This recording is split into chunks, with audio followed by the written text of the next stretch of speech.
ಸಮಗ್ರ ಜೀರ್ಣೋದ್ಧಾರಗೊಳ್ಳುತ್ತಿರುವ ಕಾಪು ಶ್ರೀ ಹೊಸ ಮಾರಿಗುಡಿ ದೇವಸ್ಥಾನಕ್ಕೆ ಭಾವಿ ಪರ್ಯಾಯ ಪೀಠಾಧೀಶರಾದ ಪುತ್ತಿಗೆ ಮಠದ ಶ್ರೀ ಸುಗುಣೇಂದ್ರ ತೀರ್ಥ ಸ್ವಾಮೀಜಿಯವರು ಮಾರಿಯಮ್ಮನ ದರ್ಶನ ಪಡೆದರು. ಜೀರ್ಣೋದ್ಧಾರ ಕಾರ್ಯಗಳನ್ನು ವೀಕ್ಷಿಸಿದರು.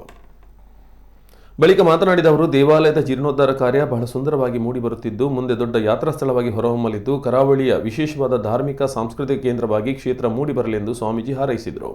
ಹೊಸ ಮಾರಿಗುಡಿ ದೇವಸ್ಥಾನ ಪ್ರಚಾರ ಸಮಿತಿಯ ಪ್ರಧಾನ ಸಂಚಾಲಕ ಯೋಗೀಶ್ ಶೆಟ್ಟಿ ಜೀರ್ಣೋದ್ಧಾರ ಕಾರ್ಯದ ಬಗ್ಗೆ ಸ್ವಾಮೀಜಿಯವರಿಗೆ ಸಮಗ್ರವಾದ ಮಾಹಿತಿಯನ್ನು ನೀಡಿದರು. ಈ ಸಂದರ್ಭದಲ್ಲಿ ದೇವಳದ ಪ್ರಧಾನ ಅರ್ಚಕ ಶ್ರೀನಿವಾಸ ತಂತ್ರಿಕಲ್ಯ, ಹೊಸ ಮಾರಿಗುಡಿ ದೇವಸ್ಥಾನ ಆಡಳಿತ ಸಮಿತಿ ಅಧ್ಯಕ್ಷ ರಮೇಶ್ ಹೆಗ್ಡೆ, ಕಾರ್ಯನಿರ್ವಹಣಾಧಿಕಾರಿ ರವಿಕಿರಣ್, ಮನೋಹರ್ ಶೆಟ್ಟಿ, ಮಾಧವ್ ಪಾಲನ್ ಸೇರಿದಂತೆ ಅನೇಕರು ಉಪಸ್ಥಿತರಿದ್ದರು.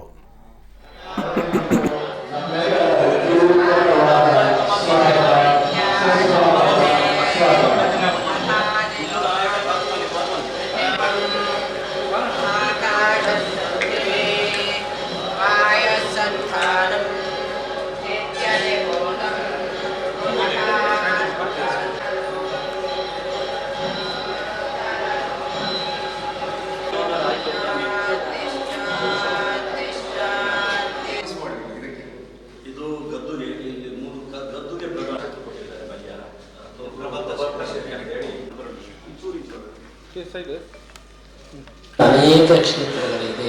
ಅದರ ಮೂಲ ಸಂಬಂಧ ಕಾಪು ಕ್ಷೇತ್ರಕ್ಕೆ ಇದೆ. ಹೀಗಾಗಿ ಈ ಎಲ್ಲ ಕ್ಷೇತ್ರಗಳ ಒಂದು ಪವಿತ್ರವಾದ ನಾಡು ನಮ್ಮ ಕರಾವಳಿಯ ಒಂದು ವಿಶೇಷವಾದಂತಹ ಪ್ರದೇಶವಾಗಿದೆ. ನಮ್ಮ ಉಡುಪಿ ಕ್ಷೇತ್ರಕ್ಕೆ ಬಂದಂತಹ ಎಲ್ಲ ಭಕ್ತರು ಕೂಡ ಬರುವಾಗ ಈ ದಾರಿಯಲ್ಲೇ ಬರಬೇಕು.